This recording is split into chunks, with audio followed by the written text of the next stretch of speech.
Добро вечер и добро дојдовте. Дијабетесот е една од светските епидемии кои за жал масовно го загрозуваат здравјето на луѓето во светот. Не прашува кога и се разбира доаѓа можеби кога најмалку очекувате, а ќе треба да се носите до крајот на својот живот токму со оваа состојба.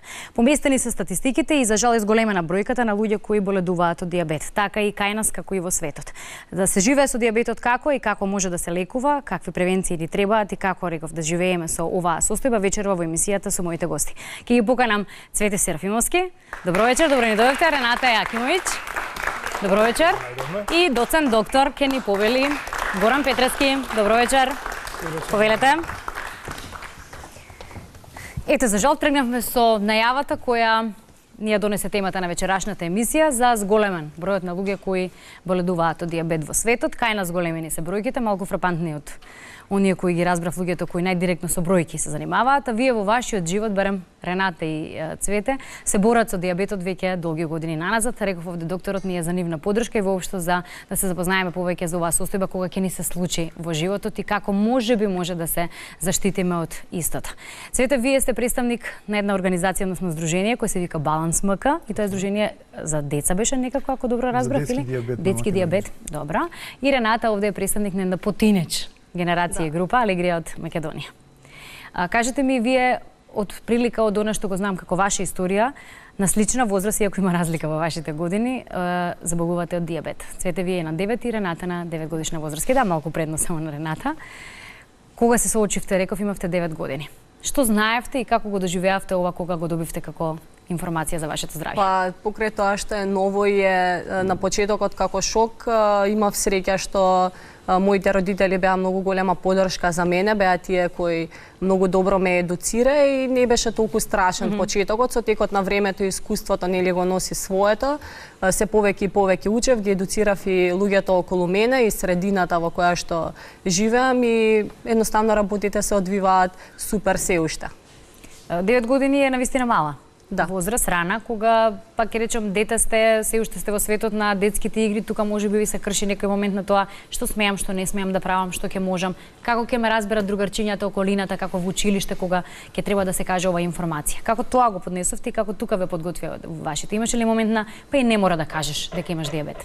Не, воопшто. Како што кажав и претходно, моите родители ме подготвија добро за тоа, ги информираа нели на почетокот, бидејќи јас се уште бев мала, ги информираа и сите учители кои ги имав и децата околу мене. Воопшто никогаш ми нема кажано дека не треба да кажеш или дека тоа ме спречува. Напротив, бидејќи сум игрорка долги години, на почетокот на дијабетесот почнав да одам на игрор на првата турнеја во странство 15 дена, долга, моите без никаков проблем ме пуштија да одам затоа што ме веруваа, затоа што знаеа дека знам што треба да правам и дека другите другарчиња околу мене исто така и тие беа добро едуцирани и немав никаков проблем. Беа сите голема поддршка за мене.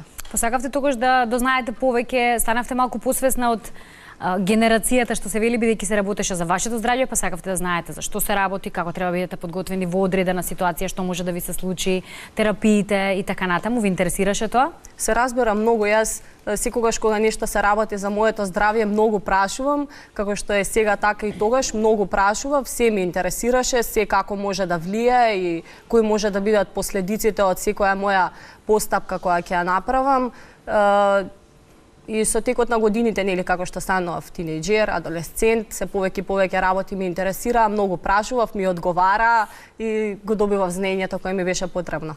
Цвете, вие на 9 години исто добивте информација, резултати дека боледувате од дијабет. Да, токму така. Се случи ли нешто за да дојдете до тие резултати или некоја рутинска контрола се случи тоа? Не беше рутинска контрола, беше на 9 годишна возраст, 2 пати се измокри во кревет, во спиење.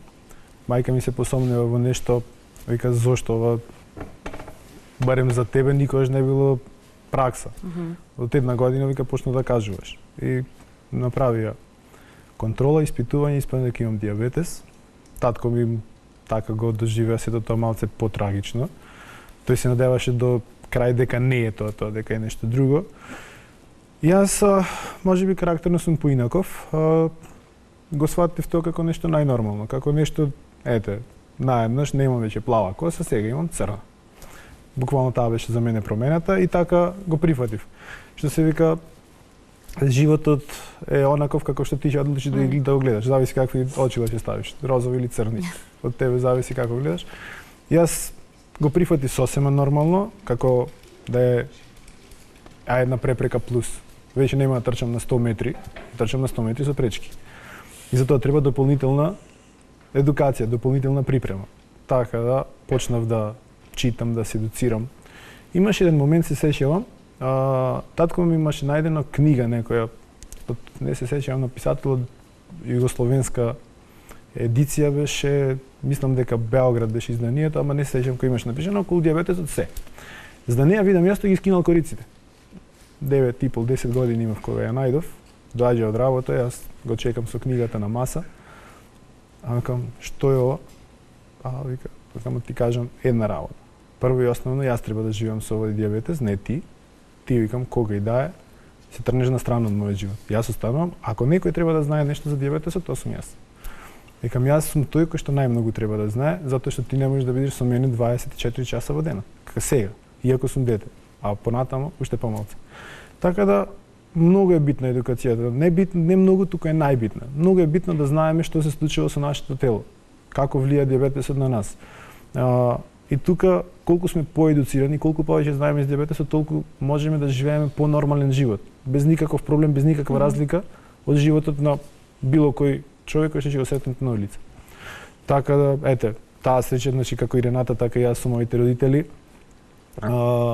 имав среќа, имав можност да ми биде дадено знаење, кое што во текот на животот ќе можам да го пренесам, се надевам и на другите, и кое што ми дозволи да се развием и да израснам во човек нели на сегашни мои 34 годишна возраст без никакви компликации и проблеми. И цврсто стоите на нозе, гледам си ги исполнувате своите соништа идеали кои си ги имате поставени цели за во животот, ама и за тоа ќе зборуваме. Имаше ли потреба дополнително од некакво мачење во објаснувањето на околината, посебно во тој период и запознавањето со вашата состојба? Имаше случаи каде што некои од моите другари, луѓе не разбираа што се случува, не го знае што е тоа. Меѓутоа повторно ќе кажам, најмногу зависи од како ние ќе се поставиме спрема околината. Моето поставување беше и се уште е, значи не постои човек кој што го познавам подолго од 15 минути тој да не знае дека имам дијабетес. Значи воопшто не се срамам од таа состојба затоа што не е нешто за срамење, не е нешто кое што ете сме го добили и не променило нас. Ние се уште сме истите луѓе, се уште го живееме истиот живот, со една мала разлика, треба да водиме малце поголема сметка за нашето здравје, што се вика, често е користам таа реченица, мора да живееме здрав живот. Додека сите останати треба, ние мора. Значи мора да внимаваме како се храниме, мора да се трудиме да имаме физичка активност, колку повеќе, толку подобро. И на тој начин можеме да си го менаџираме дијабетесот онака како што треба. И без проблем да се живеете. Токму така. Ајде сега, докторе, тука од медицински аспект. Спомена дека околу 9 години. Постои ли некаква граница кога најчесто, онаа долна граница, се појавува дијабетесот кај младите? И зошто е тоа така? Покрај они генетски предиспозиции, нели, кои веројатно... Да, прво, во суштина би требало да разграничиме дека постојат генерално две форми на дијабетес. Тип 1 и тип 2 дијабетес. Во конкретниот случај станува збор за тип 1 дијабетес. Тука не постои долна, не постои ни горна граница во однос на појавување на дијабетесот. За среќа оваа бројка е многу мала, значи некаде околу 1800 лица во Македонија има кои што имаат тип 1 дијабетес, значи тоа се нашите бројки преку национален регистар. Причината за настанување има малку генетика, автоимуна состојба, во суштина е тоа кој што представува каде што самиот организам создава антитела против тој панкреас кој што го создава инсулинот и се уништува. Постојат и вирусни теории, значи постојат многу теории кои што на некој начин се полудокажани, меѓутоа најосновно е дека во суштина кај тие лица со тип 1 дијабетес панкреасот престанува да лачи инсулин од клетките и во тој случај на некој начин докога не се даде тој инсулин од надвор, лицето значи може да има катастрофални последици. Среќата е што таа бројка е многу мала, ниска е, меѓутоа во последните неколку години ние сме на некој начин алармирани дека тој број постепено се зголемува. Другата форма е оној тип 2 дијабетес кој што се појавува кај постарата популација, каде што панкреасот, значи жлезата која што влачи тој инсулин, не го лачи во доволни количини или пак самиот панкреас не може да го прифати, значи како еден вид на резистенција јава во организмот да не може да се искористи. Таа бројка е многу поголема. Некаде во Македонија има некаде околу 100.000 лица со диабетес, меѓутоа она што нас како лекари не загрижува затоа што веќе се поместија границите и за тип 1 и за тип 2 диабетес, на некој начин можеме и тип 1 диабетес да откриеме кај лица од 40 годишна возраст, можеме кај дете од 3-4 месеци, од 6 месеци така натаму. Меѓутоа, она што мене ме загрижува во последните неколку години е дека тип 2 диабетес кој што се појавува кај стари лица се појавува и кај млади лица. Зашто е тоа така? Е многу едноставно и ние треба да се соочиме, значи, со начинот на живот кој што го водиме. Оваа транзиција направи добри и лоши работи на некој начин. Јас ќе кажам лошите работи кои што се во однос на тој начин на исхрана, каде што комплетно ја променивме, значи на брза храна, фаст фуд, физичката неактивност, седењето пред компјутер, играње, нели на компјутер, ги заборавија децата игрите во дворот, го заборавија фудбалот и заборавија кошарката. И дебелината која што обезноста која што иде заедно, со тоа ги прави нашите деца да бидат малку понеактивни, да јадат нели чипсови, да јадат нездрава храна. И во суштина се јавува истиот оној диабетес, тип 2 диабетес, меѓутоа наместо кај возрастни се јавува кај млади. Страшно е спознанието, пак ќе речеме беа бројките навистина загрижувачки кои во сработка со фондот ги добивме како информација и така натаму, и мислам дека веќе е крајно време онак превентивно да се делува, пред се можеби на будење на свеста преку информираност, малку повеќе едукација кај децата, кај родителите и така натаму, и нешто на поглобално ниво што се вели да направиме за ете тоа токму физичко активирање на децата, внимавање на исхраната и се разбира информирање за тоа што се може како последица да имаме од таквиот начин на водење на живот. Вашиот се смени начин на живот со тоа што моравте терапија да применувате. Беше ли проблем? Како се прима терапијата, како ја примате бидејќи вие сте од тој тип на диабет тип 1? Ви информираа, беше ли страшно на почетокот? Сепак сте деца, ќе речем, а знаеме колку децата ги љупат медицинските лица и колку кога терапија и лекување ќе се спомене, посебно до крајот нели на животот, во моментот на вистина шок. Па за мене лично не беше проблем воопшто. Сега кога ќе се навратам назад и кога ќе ми текне, јас воопшто не дозволував моите да ме боцкаат нели со пенкалата, затоа што на почетокот бев нели на таа терапија. Воопшто немав никаков проблем и да го замолам наставникот нели од основно училиште часот да искочам за да се боцнам или да го извадам апаратчето и да го измерам шеќерот пред останатите другарчиња. И на почетокот кога не знаат, наидувате на некоја стигматизација нели од општеството, но со текот на времето како ги едуцирате и како им објаснувате за што всушност станува збор, стануваат на некој начин фасцинирани од целата работа, дури завидуваат колку сте храбри нели на тоа што го правите и нели како поминуваат годините, како оде во средно училиште и на факултет за повеќе луѓе кога им објаснувам за мојот диабетес и за тоа што сега сум на инсулинска пумпа и како функционираат работите, се многу изненадени, позитивно се разбира и мислам јас лично наидувам на супер фидбекот од околината. Цвете? Добро, јас го добив диабетесот малце порано, значи 25 година веќе со него. До 31 октомври наполнив 25 години како имам диабетес. Кога јас го добив диабетесот, се уште функционираше со база на шприцеви. Значи со шприц се дозираше од шишенца со инсулин, па се мешаше инсулинот, немаше како сега, што има веќе подготвени мешавини 10, 20, 30, 50% од едниот и од другиот инсулин. Деше нели докторот ќе ви објасни, има генерално два видови на инсулина, оние што делуваат веднаш и пократко траат и оние што делуваат во текот на подолг период, за да го одржуваат нивото на гликемијата во крвта на нормално ниво. Тогаш ние моравме да го дозираме. Значи, земаме, не знам, 12 единици од оние што има подолго дејство, 7 единици од тој што има помалце. Дозираме да водиме сметка да не ги измешаме инсулините. Не беше толку едноставно. Веројатно во тој период тоа го правеа за вас вашите родители. Од почеток да, затоа што се уште секако се мене деца, меѓутоа кога дојде во случајот мајка ми да се научи како се прави тоа, паралелно со нејзе учев и јас. И многу често барав сам да се боцнам, значи сам Шприцевите тогаш дури беа, како да ви кажам, изгледа како шприцеви кои што ги користат луѓето кои што примаат дрога. Така изгледа, меѓутоа сепак ќе кажам, битно беше како се поставиме. Јас барав да се боцкам самиот. Со тек на време, значи воопшто моите родители се тргна комплетно од тој дел, самиот го правев тоа цело време. После тоа излегува пенкалата. Значи спремен инсулин во пенкала, каде што самото дозирање е многу полесно. Едноставно вртиш, одбираш колку инсулински единици треба да се стави универзални и се боцкаш. За еве сега во последно време да имаме и пумпи. Пумпата е уште поедноставно. Да, сега да го прашам докторот, бидејќи ова се сепак различни етапи, како се усовршува претпоставувам медицината, еве усовршени терапии кои денес им го олеснуваат сепак лекувањето на бројни луѓе кои се од дијабетот. Да, на некој начин ние сме срекни, мислам, и онака дека успеаме, значи во Македонија, заедно со властите да најдеме разбирање зашто за овие се скапи технологии, скапи терапии на некој начин да бидат превземени во Македонија, да успешно фактички на некој начин успеаме и нашите лица со тип 1 дијабетес да ги третираме висе како што во светот се третира. Често пати имаме случаи да кажеме кога родителка дојде со дете или пак повозрасно лице да побара мислење, значи да кажеме нас во однос на терапијата, ни ќе дадеме свое мислење така натаму, пак ќе отидат нагоре во бившите југословенски земји или пак ќе отидат до Австрија или пак до Словенија и ќе видат дека во суштина тоа е истиот начин на третман, истите инсулини, пумпи и така натаму кои што се користат.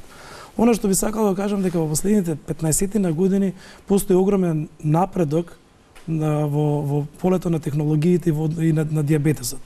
Што значи дека од една страна имаме зголемување на бројот на лицата со дијабетес и вклучувајќи го тип 1 и тип 2, меѓутоа од друга страна пак и развојот на технологиите овозможува на некој начин да им бидат тие технологии подостапни, да им овозможат еден поедноставен начин на живот. И Цвете и Рената, јас сум многу задоволен поради тоа што неколку пати го спомна зборот прифаќање. Еден од предусловите за да се живее со дијабетес, да се имаат успешни бројки, е да се прифати тој дијабетес. Значи не е само лицето да го прифати, меѓутоа тука е да го прифати фамилијата и да го прифати средината и општеството и учителите и професорите и целокупната јавност. Значи самото прифаќање, тоа е една нова состојба која што го менува начинот на живот. Меѓутоа може и понатаму да се живее и квалитетно и на некој начин да се има и сигурно потомство и така натаму. Значи, кај нив, во суштина, кај лицата кои што имаат тип 1 дијабетес, постојат два вида на терапија. Едната терапија е таа база болус терапија, каде што се дава еден инсулин со долго дејство, значи една боцка во текот на денот, во текот на 24 часа и најмалку 3 инекции со инсулинско пенкало во текот на денот за да се покрие тој инсулинот, да ги покрие јаглените хидрати, храната која што се внесува. Другата терапија е таа терапија која што и Цвете и Рената има, значи инсулинска пумпа, која што повторно можам да кажеме резервирана за определена група на лица, значи не можат сите да добијат инсулинска пумпа бидејќи постојат медицински услови кои што треба да се исполнат, меѓутоа постои еден момент каде што пак тој збор ќе го повторам уште еднаш прифаќање на дијабетесот и прифаќање на еден механички уред. Да, пумпата дозволува еден поквалитетен начин на живот, меѓутоа лицето и фамилијата треба да прифати дека да, тој физички уред ќе биде закачен за телото 24 часа во текот на денот, че тоа ќе овозможи да пресмета колку инсулин да прими и колку да се пушти, меѓутоа 24 часа во текот на денот тој уред ќе биде присутен кај нив. И надворешно така зборуваме? Надворешно, да, збориме за надворешно. Значи ние на некој начин сме една голема фамилија. Значи ние немаме оној однос доктор-пациент и така натаму да, нели, докторот е тој кој што кажува и така натаму, ние сме малку поназад од, нели, во тој однос, ние сме тие кои што треба да ги научиме како треба да живеат, како треба во суштина да постапуваат во тие секојдневни ситуации, меѓутоа да не забораваме дека ние многу учиме и од нив. Затоа што тие живеат со дијабетесот, тие се наоѓаат 95% од времето во текот на годината го поминуваат сами. И можам да кажам дека дијабетесот е единствена состојба, не постои ни едно друго такво, ако можеме да кажеме заболување, иако не се сложувам со тоа дека бара секојдневен ангажман, значи промена на дозата. Да кажеме кога добиете инфаркт, со голема респект да кажеме кон другите доктори, кон другите болести кои што се. Меѓутоа таа е таа терапија која што се прима. Една таблетка, две таблетки и така натаму. Они секојдневно мора да го мерат 3 до 4 пати шеќерот најмалку во текот на денот, значи за да се прати. Да се прати и врз база на тоа да даваат даде инсулин. терапија. Значи не е таа терапија која што да кажеме, односно е таа препишана да. и до наредните 3 месеци кога ќе дојде вие ќе ја приме. Значи они секојдневно активно размислуваат како од прилика треба да има физичка активност сега, еве пумпата ќе ми даде помалку инсулин, дали ќе треба да дадам повеќе или помалку инсулин. Значи они го водат тој живот. Ние сме тука на некој начин да ги научиме, меѓутоа и да научиме и од нив и тоа знаење на некој начин да го пренесеме. Први сме во светот кој што направивме на Facebook група, кој што веќе има 1000 членови, каде што на некој начин комуницираме меѓусебно. И на некој начин ги разменуваме тие искуства. Значи викаме ние учиме на некој начин од нив. Меѓутоа да не забораваме дека лицата со тип 1 дијабетес, они го водат дијабетесот. Ние сме тука на некој начин само да ги насочиме. Резултатот и успехот кој што се добива, тоа е една бројка и често пати, поготово на млади лица, тешко може да им се објасни што значи таа бројка. И Цвети и Рената спомнаа за компликациите, за што може понатаму да даде. Не би сакал за тоа да зборам, меѓутоа би сакал да зборам за што значи таа бројка. Дијабетесот, доколку имате повисока вредност, 10, 12 милимоли или 15, вие може да не чувствувате никакви симптоми. Исто и кај нив. Значи, меѓутоа тој тиво кубиес на некој начин и постепено ги оштетува на некој начин органите. Е се како на дете или како на родител, вие да му објасните таа бројка на тој хемоглобин А1С од 7 или под 8 што значи за тоа. И како тоа дете во суштина треба да го мотивираме да има добри вредности. За дете во суштина бројката ништо не му значи. Ништо не му значи. Него во школа му значи да добие петка и да биде активен и така натаму. Значи ние имаме посебни техники кои што ги развиваме поготово преку овие групи социјални на некој начин да го прифатат тој дијабетес, бидејќи без прифаќањето на дијабетесот не можеме да имаме успех. Кои се најголемите ризик фактори кои постојат за да се добие дијабетот? Посебно од овој тип 1. И дали може, има некои индикации кои ќе ни дадат знак дека можеби со нашето детеве нешто се случува. Цвете ни посочи како во принцип било во неговиот случај, но еве во секојдневието. Што може да ни даде некаква индикација дека нешто не е во ред? Во однос на тип 1 дијабетес не би можел да кажам дека да постојат ризик фактори. Постои определена наследност, ако родителите да кажем имаат нели тип 1 дијабетес, може таа да се наследи и од кај родителот, и од двата родители, од кај мајката и од кај таткото. Значи тоа станува збор за автоимуно заболување кое што панкреасот сам по себе се уништува. Значи не би требало на некој начин ние да направиме некоја фама и на некој начин да ги тераме родителите да го проверуваат, значи нели шеќерот кај децата, што често пати тоа не се случува. Ако некој комшија мало дете добија дијабетес, па сите доаѓаат на прегледи и така натаму. Од друга страна, повеќе би се осврнал значи на овој тип 2 дијабетес кај младите со сите тие ризик фактори кои што би можеле да бидат. Значи уште еднаш би ја спомнал, физичката неактивност. Значи одењето пешки до работа, до школа и така натаму, доколку тоа до 15-20 минути, на некој начин би можело да го превенира тој дијабетес. Здравиот начин на исхрана, не внесување на голема количина на јаглени хидрати, иако јаглените хидрати се основата во исхраната и кај овие лица, значи не би требало да се внесува многу повеќе. Дебелината како ризик фактор исто така, станува збор и стресовите кои што секојдневно ние се изложуваме на некој начин. Неизбежни се, некако. Како ви тече денот? Каков здрав начин на живот водите?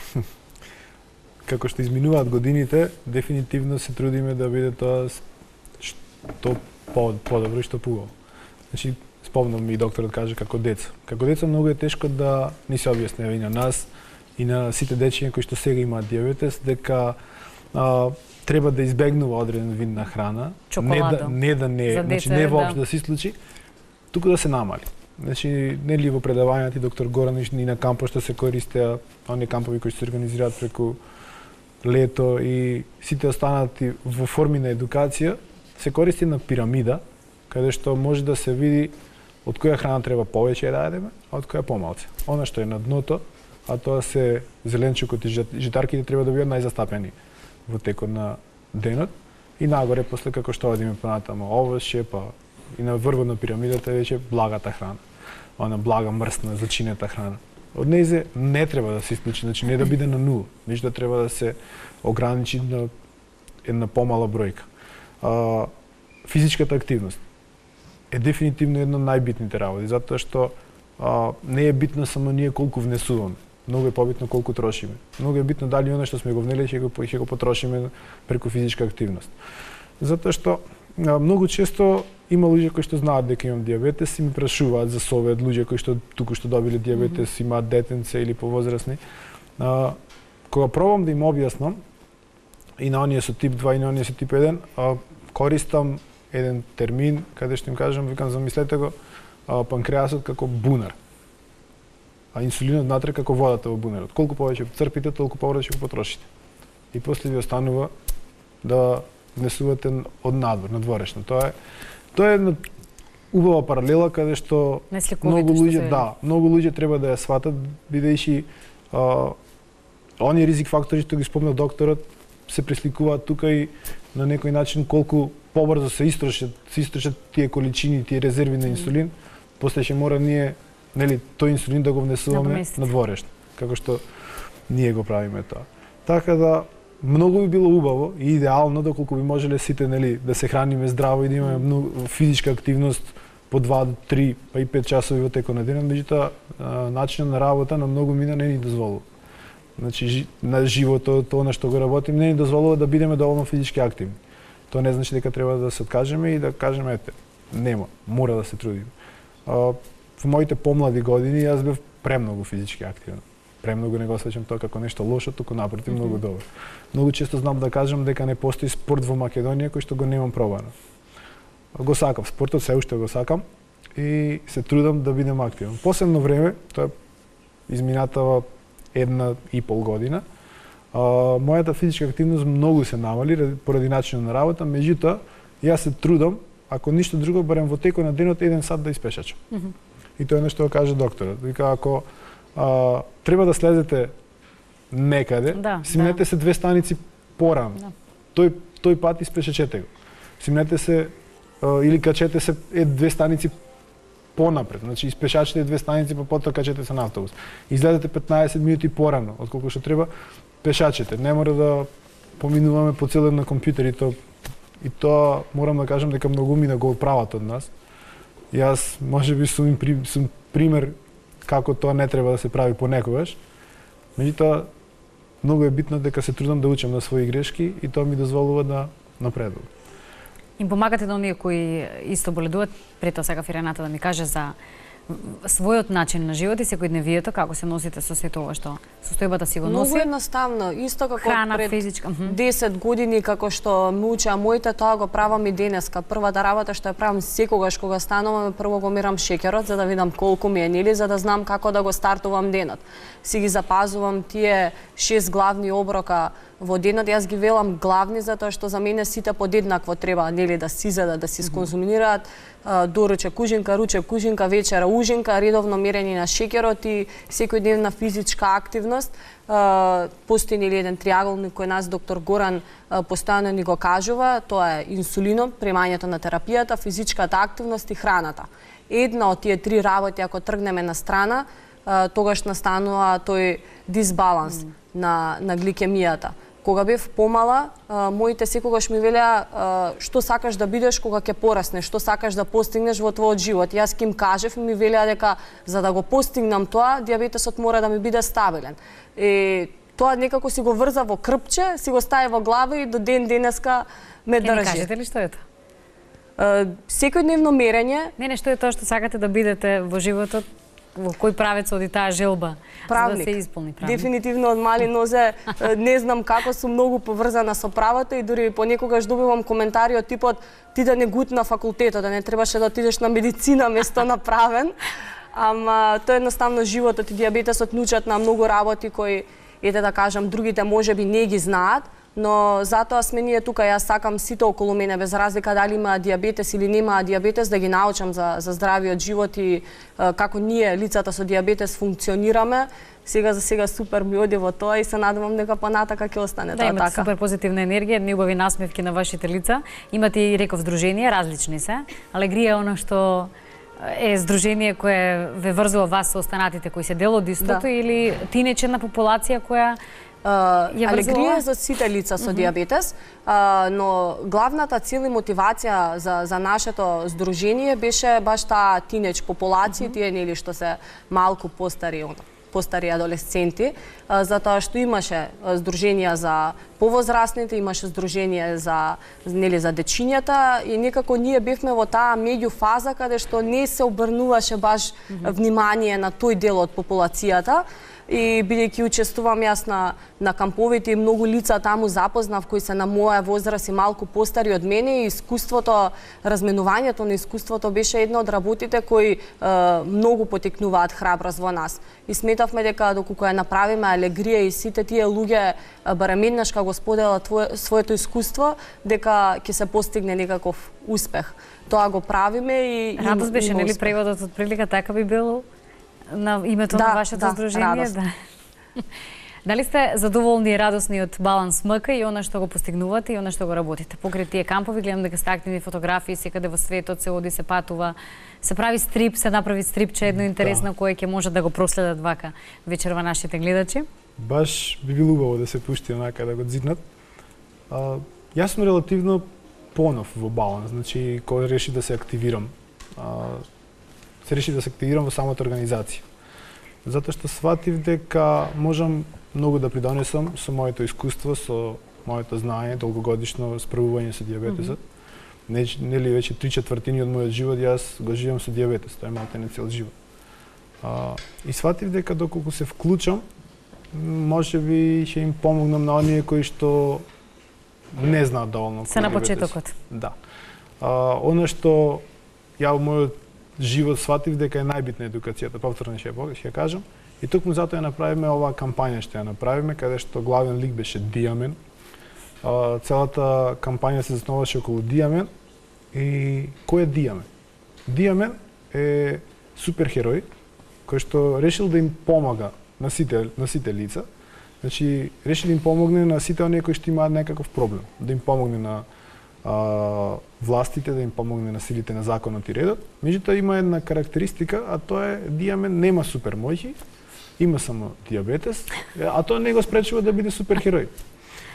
И ние преку таа порака, преку Диамен сакаме да испратиме порака до сите деца дека најмногу таа кампања беше ги таргетираше дечињата затоа што на почеток кога го добиваат дијабетесот го доживуваат како шок, како нешто нешто со што им се менува животот. Ние преку Диамен сликовито сакаме да им опишеме дека доколку ги пратат тие неколку работи, неколку препораки за живот со дијабетесот, како што се нели здравиот начин на исхрана, физичката активност и редовното примање на време на инсулинска терапија, да ги едуцираме околу тоа како треба и што треба, дека за нив нема никакви граници во живот, значи нити граница за исполнување на професионален и на личен план. Диамен мислиме дека многу добро ја пренесува таа порака, затоа што нели тој нема супермоќи, не може да пали оган со очи, не може да лета без помошни помага, нели без помагала кои што му го возможуваат тоа.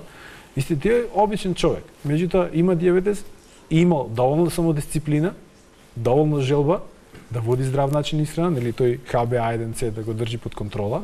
Тој хемоглобин или гликолизиран кој што народски кажано, каде што има една граница која што треба да биде помалку од 6,5%. И доколку сето тоа е во нормала, тогаш никој кој што има дијабетес нема да му биде пречка да биде Диамен. Сето ве фаќаше некаква криза во тие пубертетски години, па и подоцна малку, нели, адолесцент и така натаму, кога другарите можеби ќе речат ајде да се напиеме, да искочиме во град. Тоа се нели сите тие младешки моменти, ситуации кои претпоставам мора да ви направат некаков постојано. Искушенијата секогаш тука, дури сега на оваа возраст, многу често доаѓаш до тоа искушение. Меѓутоа сега веќе имаме нели понапред технологија, поголемо знаење околу дијабетесот, броиме јаглени хидрати, врз основа на тоа колку јаглени хидрати сме внеле, знаеме колку инсулин треба да ставиме. Меѓутоа претходно не беше така. Претходно имаше прво различен вид на инсулин. Инсулините не беа она што се сега. На времето кога имавме една терапија која што моравме да ја применуваме, не е како сега каде што докторот кажа, ние секојдневно живееме и ја модифицираме терапијата врз основа на она колку ние јадеме, броиме јаглени хидрати, врз основа на тоа ставаме инсулин. Тогаш беше се знаеше, за доручек ставаме 20 единици инсулин, за вечера ставаме 15 единици инсулин. И толку е. И ние врз основа на тие 20 плюс 15 единици инсулин имаме на диета, листа на исхрана каде што мораме да ја почитуваме. А тоа беше, значи за ручек јадеме 100 грама компир, 90 грама месо, а ако јадеме компир, граф, ориз, грашок или не знам што, не јадеме леп. Ако јадеме нешто друго, тоа леп може, меѓутоа една кришка која што има 50 грама. И се е со мерки, се е математика. Дефинитивно. Значи, тоа беше еден товар кој што ни помогна, ево и на мене, и на Рената, верувам дека и на сите останати деца кои што имаат дијабетес, од една страна побрзо созрееме, малце повеќе да научиме околу животот, околу здравата исхрана и околу физичката активност, нели порано да зачекориме во оној свет на возрастните. Меѓутоа, друга страна, бевме по-свесни околу сите тие работи што се случуваат околу нас. Јас знам дека барем мене никогаш не е било ништо скратено, ни од детство, ни од ништо. Се уште додека бевме на шприцеви, после и на пенкала, јас во моите студентски денови знам дека прошетав Европа 2 пати, бивша Југославија секоја година, по неколку пати. Во блиските балкански држави исто ги прошетав без никаков проблем. И тоа беше благодарение на она мое созревање, она мое знаење порано, каде што соочување со таа состојба ве направило похрабри од останатите. Па не би рекол похрабри, повеќе посамосвесни за одредени работи, што можеме, што не можеме, кои се нашите граници, а нашите граници се само оние кои што ние ќе си ги поставиме, тоа дефинитивно. Сега веќе сте зрели личности, посебно Цвете, веројатно и Рената, доаѓа време кога се прашувате што со репродукција, деца и така натаму, семејство, ќе можам да имам генетски, ќе го наследат или не, доктор, претпоставам дека и често ви се случува да ве прашаат што кога би имале деца. Прво вас ќе ве прашам, па потоа нивното размислување на ова прашање. Тоа е интересно прашање и не само тоа, него и кога се помале децава, па родителите доаѓаат века готово, веќе животот заврши. Нели, моето дете има дијабетес, тоа ќе се наследи и така натаму. Ризици постојат секако, нели, за дијабетес, меѓутоа не само кај нив, него кај општата популација. Меѓутоа, она што би требало да се каже дека, значи, да, они може да имаат нормално потомство, да се, нели, да се добијат и едно, и две, и три деца, значи има такви случаи без никаков проблем. Меѓутоа, треба да се нагласи дека тоа потомство, значи, таа бременост треба да биде контролирана и треба да биде на некој начин организирана, претходно припремена. Значи, треба со договор да биде. Значи, тие анализи кои што треба да се направат пред бременоста, би требало тој просек на шеќерот да се одржува во нормални граници и на некој начин уште пред да настане бременоста треба да биде шеќерот најмалку неколку месеци во строга гликемиска контрола. Што се подразбира под строга, значи да се имаат добри вредности. Од друга страна па добро е затоа што тие девојки и жени на некој начин се мотивирани во тој момент, нели, за своето потомство и да и уште повеќе внимаваат на дијабетот, да имаат добри вредности. Меѓутоа, значи, мора на некој начин да биде планирана таа бременост и нормално со редовни контроли да се одржуваат, значи, нели, добри вредности на гликемијата, да си добијат, значи, здраво и право потомство.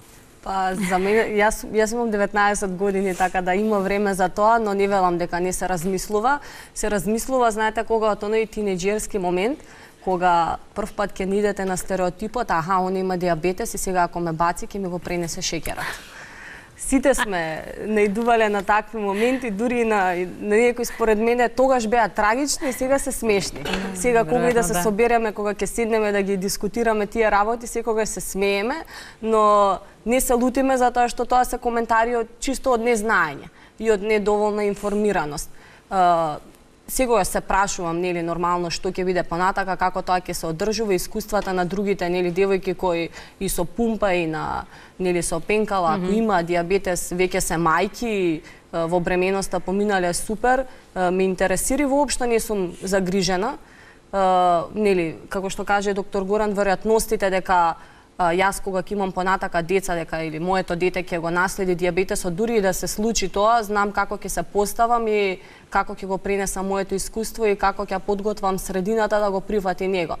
Така да што се однесува до тоа прашање, воопшто не сум загрижена. Да. Па добро, сега дефинитивно потомството е една од оние работи кои што не постои жив човек за кој што не размислува. Без оглед дали има дијабетес или нема дијабетес или било каква состојба различна од дијабетесот или што и да. Да, дефинитивно во случајот има постојат некои проблеми кои што се случуваат не само девојките, туку и машките. Во случајот имам читано дека доколку нема добра регулација на дијабетесот, со текот на годините може да, значи, машките се соочуваат со проблем околу потенцијата и слични работи. Меѓутоа, кажав дека доколку се внимава, доколку се води здравје, доколку се држи дијабетесот под контрола, нема никакви проблеми. Во тој поглед, се уште сум јас доволно здрав и способен и се надевам дека така ќе останам уште многу време и дека еден ден ќе станам родител. И знаејќи го ова што го знам сега околу дијабетесот, ќе ми помогне на своето дете да му го пренесам знаењето без оглед дали би имал или немал дијабетес, како треба здраво да се живее. Ми останува да ви се заблагодарам за вечерашното гостување, што вака ете растеретено и со голема отвореност зборувавте на оваа тема. Тука како една завршница или за окружување, како апел, можеби бидејќи рековме на вистина, да, имаме фрапантни бројки кои што зборуваат за зголемување и така натаму, но може ли некаков апел да дадеме за крајот, ќе ја разбудиме, ќе ја поттикнеме свеста на овој начин преку емисии вака и слично, но што може друго еве да. Значи, оно што би сакал да се потенцира е да се прифати тој дијабетес во средината. Значи, за сите тие лица со тип 1, поготово во школите, во градинките, на факултетите, на некој начин да не бидат обележани, значи да тие деца и лица можат едноставно да си го примаат инсулин, да не се гледа на некој начин дека како некој баук, дека тоа е нешто страшно. Значи, тука би сакал една поддршка од вас, медиумите, меѓутоа од самата средина на некој начин ги приведе дека да, тоа не е ништо страшно, дека тоа е секојдневно. Тоа може да го видите каде да било во Европа или во Америка, нели да се извади инсулин и да се даде. Значи, малку поголема поддршка од вас, од медиумите и од средината. Поголема отвореност, што се поголема отвореност дека во суштина да може да замислите за едно лице кое што има дијабетес да излезе навечер во дискотека, па таа пумпа не смее да ја покаже, па треба да ја сокрие, па да се прима, па да иде во WC, во тоалет, да прими инсулин, да го мери шекерот. Секој у свет тоа го прави на јавно место. Значи тоа на некој начин би требало уште повеќе да се отвориме сите ние. Еве тука сме за поддршка, да. Тоа е едната работа. Другата работа на некој начин што можеме да го превенираме, да ги повториме уште еднаш кај тие работи, значи кои што еве и они се на некој начин доктори за своето тело, кои што неколку пати многу убаво го кажа, значи нели во однос на исхраната. Јас ќе ви кажам типичен пример денес. Изедов 2 мали чоколада, дојдов пешки од клиника до тука и планирам истото тоа да го Пеш назад? Да, пешки назад. 30 минути е значи идење. Значи си го програмирав времето на некој начин да дојдам пешки тука. Значи на некој начин да храната која што јадеме биде здрава, ќе биде она нели нашите баби тоа го вика домашно приготвена, значи да не биде фаст фуд и да користиме физичка активност. Значи тие лица кои што имаат зголемена телесна тежина, поготово децата, да не се срамат од тоа, него да направат заедно со своите родители. Ние сме тука да помогнеме на некој начин да направиме еден здрав план на начин на живот, кој што ќе биде вклучена и исхраната и физичката активност. Во однос на стресот не би можел тука многу да кажам, меѓутоа Дори имавме емисија за релаксирање и намалување на стресот, каде што има медитација, јога и слично, па тука може да. Меѓутоа тука би го спомнал дека самата физичка активност ги прави лицата да бидат посреќни. И на некој начин, значи, тоа е еден вид на баланс кој што би требало да им го предадеме и на останатата публика. Ви благодарам за денешното гостување. Цвете, Рената, ви посакувам од срце убав, среќен, исполнет живот со желбите и амбициите кои си ги имате, да се видиме во некоја друга прилика за убави нешта. Докторе, се разбира со убави успешни моменти кога посебно е дијабетот е во прашање, да се видиме на темата и за прогресот кој ќе се постигне во иднина. Ви благодарам многу за гостувањето, а вие немојте да имате предрасуди, не знаете што може во животот да ве снајде и се разбира имате поголемо и поотворено срце, бидејќи знам дека секој од нас може тоа да го има. Ви благодарам за вниманието.